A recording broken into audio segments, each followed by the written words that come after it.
Hai Sobat Komsos sekalian, selamat berjumpa kembali dalam program Komsos kita, Orsik, obrolan seputar iman Katolik, bersama dengan saya Flavia Triska Pasaribu. Nah Sobat Komsos, di episode kali ini kita akan membahas peringatan arwah orang beriman. Nah narasumber kita untuk episode kali ini adalah seorang Romo yang sebenarnya sudah menjadi narasumber kita di episode sebelumnya. Selamat sore Romo, apa kabar? Kabar baik. Ya Romo, boleh tolong diperkenalkan dirinya Romo? Saya Romo Julius EVPR, bertugas di Prator Santi Yohanes Maria Vianney Keuskupan Sibolga. Baik Romo, terima kasih Romo. Untuk memulai obrolan seputar iman Katolik kita pada hari ini Romo, boleh silakan dibuka dengan doa pembuka dulu Romo. Atas nama Bapa, Putra, dan Roh Kudus. Amin. Allah yang Maha Kuasa, kami bersyukur kepadamu karena Engkau memperkenankan kami untuk melakukan kegiatan pewartaan pada hari ini. Kami yakin bahwa Engkau merestui segala niat baik kami agar mewartakan Injil-Mu dan segala sesuatu yang terkait dengannya kepada umat dan kepada pendengar sekalian. Harapan kami Engkau menyertai kami dengan Roh-Mu agar kegiatan ini berlangsung dan baik. Sabda yang kami wartakan itu sampai kepada umat dan menolong kami sekalian untuk semakin beriman kepada Tuhan kami Yesus Kristus Putra-Mu yang hidup dan berkuasa sepanjang segala masa.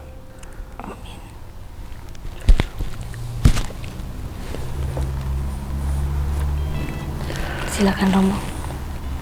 Kita bersama-sama mendengarkan bacaan dari Injil agar kita mengerti dasar pewartaan yang kita laksanakan pada hari ini. Kita bersama-sama membaca dari Injil Yohanes bab 6 ayat 37 sampai dengan 40. Semoga Tuhan beserta kita sekarang dan selama-lamanya. Inilah Injil suci menurut Santo Yohanes. Dimuliakanlah Tuhan. Semua yang diberikan Bapa kepadaku akan datang kepadaku, dan barang siapa datang kepadaku, ia tidak akan kubuang. Sebab aku telah turun dari surga, bukan untuk melakukan kehendakku, tetapi untuk melakukan kehendak Dia yang telah mengutus aku. Dan inilah kehendak Dia yang telah mengutus aku, yaitu supaya dari semua yang telah diberikannya kepadaku jangan ada yang hilang, tetapi supaya kubangkitkan pada akhir zaman. Sebab inilah kehendak Bapakku, yaitu supaya setiap orang yang melihat Anak dan percaya kepadanya beroleh hidup yang kekal, dan supaya aku membangkitkannya pada akhir zaman. Demikianlah sabda Tuhan. Terpujilah Kristus.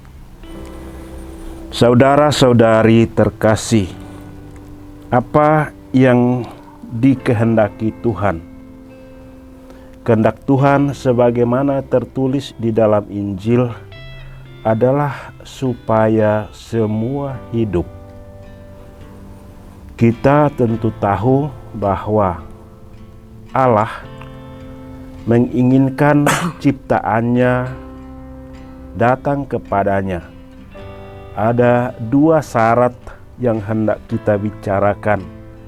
Yang pertama, Allah telah berjanji untuk menyelamatkan orang-orang yang percaya, orang-orang yang datang kepada Yesus Putranya.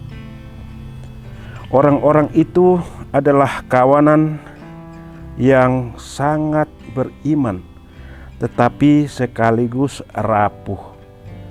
Karena rapuh, maka kawanan itu jatuh dalam dosa. Oleh karena kawanan itu telah berdosa, dikatakan mereka harus membersihkan diri. Kita mendengar pada bacaan lain, Tuhan mengatakan, kamu telah bersih, kamu telah mandi, tetapi tidak semuanya bersih. Hal ini hendak menegaskan bahwa kawanan atau orang yang percaya itu adalah mereka yang telah diserahkan Bapa kepada Putra. Tetapi mereka bukanlah orang yang langsung suci. Mereka harus percaya. Mereka harus bertobat agar hidup di dalam lingkaran kasih karunia Allah. Hal itulah yang hendak kita bicarakan pada saat ini, bahwa kawanan umat Allah yang percaya, yang bertobat dan masuk di dalam kasih karunia Allah adalah mereka yang sekarang hidup, dan ketika mereka meninggalkan dunia ini, mereka harus hidup di dalam rumah Allah bersama dengan Yesus Kristus. Karena itu, semua dari mereka wajib membersihkan diri dengan tobat, sehingga pada waktunya mereka layak untuk hidup bersama Allah. Dalam kepercayaan dan iman Katolik, kita percaya adanya persekutuan orang kudus. Tetapi semua yang hendak bersekutu itu harus dibersihkan terlebih dahulu dengan memasuki proses pencucian. Karena itu iman Katolik mengajarkan adanya api pencucian. Setiap yang telah berproses di dalam api penyucian itu layak bergabung dengan kumpulan para kudus di rumah Allah. Itulah renungan yang hendak kita jadikan sebagai dasar untuk membicarakan tentang perayaan peringatan arwah orang beriman tanggal 2 November. Baik Romo, terima kasih untuk renungannya yang cukup menambah wawasan tentang iman kami, Romo. Yang mau saya tanyakan, Romo, kira-kira apa yang menjadi dasar gereja sehingga diadakannya peringatan arwah semua orang beriman itu, Romo? Pada dasarnya, peringatan arwah orang beriman itu sudah ada pada masa Perjanjian Lama. Kita dapatkan dari 2 Makabe. Kitab 2 Makabe bab 12 ayat 41 sampai 45.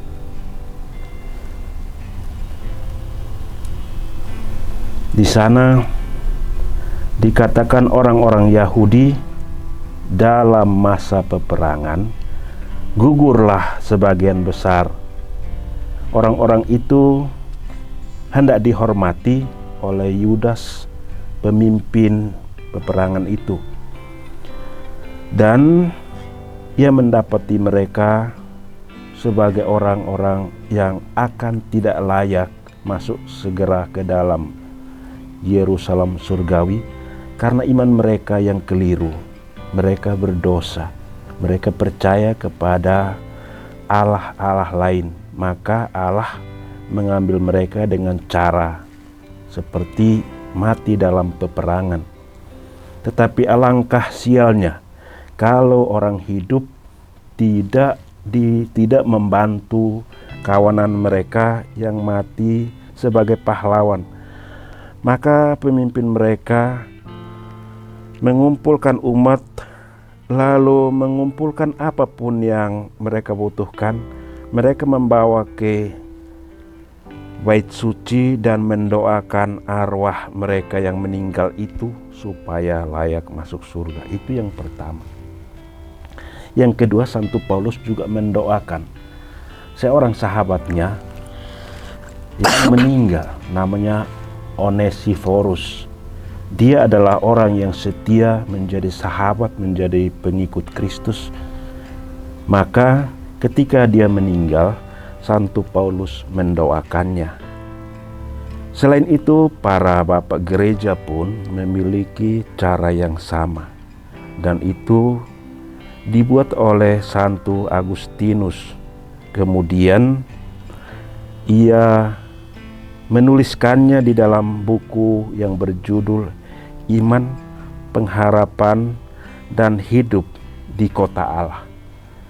Di sana ia mengatakan kita harus mendoakan arwah orang-orang yang telah meninggal supaya mereka layak masuk di dalam kerajaan surga.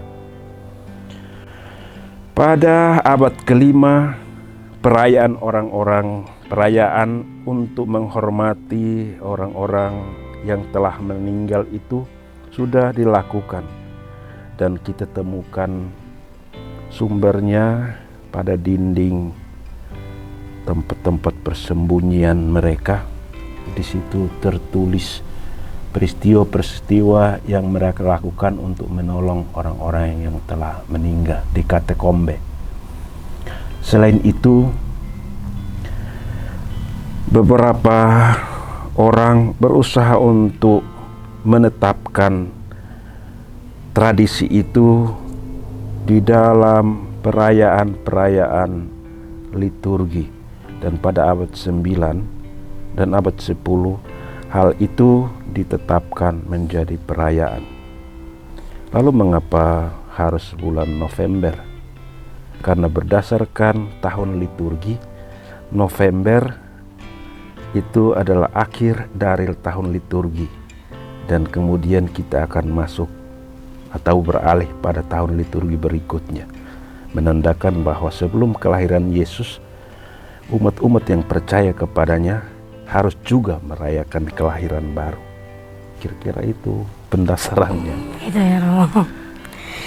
Tapi Romo, seberapa penting sebenarnya peringatan arwah ini dalam gereja Katolik? Mengapa sampai ada bagian khusus di kalender liturgi hanya untuk mendoakan arwah semua orang beriman ini? Pada dasarnya kita yakin bahwa orang-orang beriman itu bukan orang yang suci. Tetapi satu segi kita percaya bahwa kita harus masuk ke dalam surga. Karena itu kita harus mendoakan mereka yang sedang berproses di suatu tempat di mana kita akhirnya layak. Kita percaya bahwa mereka akhirnya dilayakkan untuk memasuki rumah Allah yang suci itu. Karena seperti dikatakan tadi, bahwa semua manusia umumnya jatuh dalam dosa. Karena itu hanya rahmat Allah yang menolong. Rahmat itu menjadi terpenuhkan kalau didoakan. Barangkali selama hidup mereka mungkin tidak sadar. Maka sampai meninggal mungkin belum sempat bertobat. Maka yang hidup, orang-orang yang hidup, gereja yang masih hidup harus mendoakan mereka agar hidup mereka dilayakkan oleh Tuhan. Kita percaya bahwa masyarakat ilahi ada 3. Kelompok pertama adalah mereka yang hidup bersama Allah di surga. Kelompok kedua adalah mereka yang berada di dalam proses penyucian, purgatorium. Dan kelompok ketiga adalah yang masih berjarah di dunia ini. Proses inilah yang kita percayai, maka kita perlu mendoakan mereka berdasarkan tradisi yang sudah dilakukan dalam perjanjian lama. oleh gereja perdana dan oleh gereja umat beriman sekarang. Baik, terima kasih Romo. Sebagaimana yang kita tahu kan Romo, pada peringatan arwah itu pada umumnya kita diminta untuk berdoa, begitu Romo. Apakah doa itu kita lakukan hanya pada saat peringatan arwah itu saja? Kemudian apakah pada saat peringatan arwah itu yang kita lakukan itu hanya berdoa saja, tidak ada hal lain yang bisa kita lakukan seperti itu Romo? Kita mestinya yakin bahwa doa itu harus selalu dilakukan setiap waktu, kapan dan dimanapun. Tetapi gereja merumuskannya dalam bentuk liturgi yang kita rayakan pada tanggal 2 November itu. Tetapi tidak salah kalau kita mendoakan orang mati setiap hari, terutama oleh orang-orang yang dikasihi. Karena dengan doa itu kita merasa dekat dengan mereka yang telah meninggal. Prinsipnya antara orang hidup dan orang mati hanya beda alam, tetapi kita masih satu di dalam roh. Hanya karena pandangan manusia terbatas, maka kita tidak melihat alam lain, alam roh. Tetapi bukankah Allah itu juga roh? Sama dengan kita tidak melihat Allah dengan mata kita, tetapi kita tahu bahwa Dia ada dan hidup. Demikian juga orang-orang yang telah meninggal, mereka tidak nampak di mata kita, tetapi mereka hidup, mereka ada. Itulah yang mendasari keyakinan kita untuk selalu mendoakan, sehingga antara kita tetap percaya bahwa ada persekutuan orang kudus. Persekutuan orang kudus itu telah hadir di hadapan Allah, hidup bersama Allah. Yang lain dalam proses menuju persekutuan tersebut. Dan kita memiliki satu simbol abadi yang selalu membuat kita bangga, yaitu simbol yang dititipkan oleh Yesus Kristus. Janji untuk memberikan hidup abadi kepada orang-orang percayanya dimeteraikan dengan tubuh dan darahnya.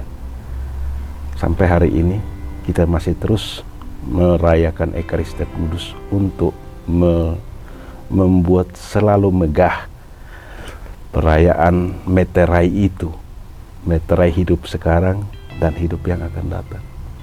Kita terus mendoakannya dan kita meteraikan dalam Ekaristi. Baik, terima kasih. Jadi begitu Sobat Komsos ya, untuk mendoakan arwah itu tidak harus pada 2 November ya Romo ya. Karena biasanya kan banyak mungkin sobat-sobat Komsos yang baru menyadari dan mendoakan itu hanya di 2 November saja kan, sering begitu Romo. Pada umumnya seperti itu. Kemudian Romo, dalam gereja, tradisi gereja kita biasanya ada mendoakan 3 hari, 7 hari, 100 hari, 1000 hari bahkan, dan seterusnya orang yang sudah meninggal. Nah, sampai berapa kalikah kita harus mendoakan mereka? Apakah pada saat-saat itu, apakah 3 hari, 7 hari, 100 hari itu wajib atau bagaimana Rom?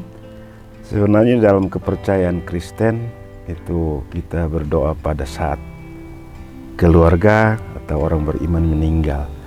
Kemudian pada hari ke-40 terkait dengan peristiwa yang dialami oleh Tuhan Yesus. Setelah 40 hari ia diangkat ke surga. Tapi ada juga praktek lain, yaitu mendoakan arwah orang mati pada hari ke-3, hari ke-7 dan seterusnya. Tradisi itu tidak ada di dalam gereja Katolik. Hanya ada peringatan 2 November atau doa yang lain, tapi tidak terumus dalam bentuk hari. Nah, perayaan 3 hari, 7 hari, 40 hari, 100 hari itu sebenarnya tradisi Hindu-Buddha kalau tidak salah. Kemudian dihidupkan oleh agama Islam dan lebih berkembang di dalam kebudayaan Jawa. Ada peringatan-peringatan itu. Semuanya baik, tidak salah, karena semua adalah doa. Sebagaimana kita percaya atau kita diskusikan tadi bahwa doa bisa setiap waktu. Hanya di dalam tradisi Katolik tidak pernah ada perayaan yang disebut secara hukum ada. Kita hanya memiliki perayaan Ekaristi, menyebut arwah orang mati. Kita mendoakan supaya mereka selamat. Dan juga ada perayaan 40 hari dan 2 November, itu biasa, yang lain-lainnya tidak. Berarti itu keterbukaan hati dari umat gitu ya, Romo ya? Bukan suatu kewajiban atau tradisi gereja. Yang terakhir, Romo, apakah orang yang sudah meninggal masih bisa berhubungan dengan orang yang masih hidup saat ini? Iman kepercayaan kita mengatakan bahwa ada persekutuan orang kudus. Seperti tadi kita mendiskusikan 3 kelompok itu. Berarti yang hidup di alam lain masih juga terhubung dengan yang sekarang. Minimal di dalam iman kepercayaan kita bersekutu di dalam doa. Kita mendoakan mereka, mereka mendoakan kita. Itulah keyakinan dari iman Katolik. Barangkali keyakinan lain agak berbeda, tapi kita punya pendasaran, yaitu prinsip yang tadi, bahwa orang yang percaya kepada Kristus akan selamat meskipun butuh waktu menuju kepada persekutuan orang kudus itu, persekutuan anak-anak Allah di hadapan Allah. Tetap ada hubungannya. Kira-kira begitu. Baik, terima kasih banyak Romo untuk penjelasan-penjelasannya yang menambah wawasan para sobat Komsos di rumah, menambah wawasan saya terlebih lagi mengenai peringatan arwah semua orang beriman. Nah, dari keseluruhan pembicaraan kita tadi, Romo, boleh Romo sampaikan kira-kira kesimpulan yang perlu dan sangat penting dipahami oleh para sobat Komsos mengenai peringatan arwah semua orang beriman ini, Romo? Umat beriman sekalian, permintaan untuk selalu mendoakan arwah orang beriman adalah hal yang wajib kita lakukan. Karena kita percaya bahwa ketika hidup manusia pasti berdosa. Dan setelah meninggal mereka tidak mungkin menyelamatkan dirinya. Maka orang yang hidup hendaknya mendoakan mereka yang telah meninggal, sehingga terjadilah apa yang kita yakini. Kita hidup di dalam persekutuan kasih karunia Allah, dan tali yang mengikatkan kita adalah doa. Itulah yang kita yakini, minimal saya meyakini itu. Baik, terima kasih banyak Romo. Untuk menutup episode kita kali ini, boleh Romo ditutup dengan doa kembali. Marilah kita berdoa. Allah yang Maha Kuasa, kami percaya bahwa Engkau menjanjikan hidup abadi untuk semua orang beriman. Seringkali kami ragu, kami belum percaya akan kasih karunia yang Engkau berikan kepada kami, terutama dalam Ekaristi yang menyatakan ikatan abadi kami dengan masyarakat lain, dengan umat pilihan-Mu yang telah meninggal. Maka kuatkanlah iman kami, sanggupkan kami untuk selalu berdoa, terutama untuk mereka yang tidak memiliki keluarga yang masih hidup, yang mengingat dan mendoakan mereka. Inilah doa-doa kami ya Tuhan, semoga Engkau mendengarnya, demi Kristus Tuhan dan pengantara kami. Amin. Atas nama Bapa, Putra, dan Roh Kudus. Baik Sobat Komsos, demikianlah episode kali ini tentang peringatan arwah semua orang beriman. Semoga renungan kita hari ini bersama dengan Romo Julius semakin meneguhkan iman kita, dan sampai jumpa di episode Orsik berikutnya. Terima kasih Romo. Sama-sama.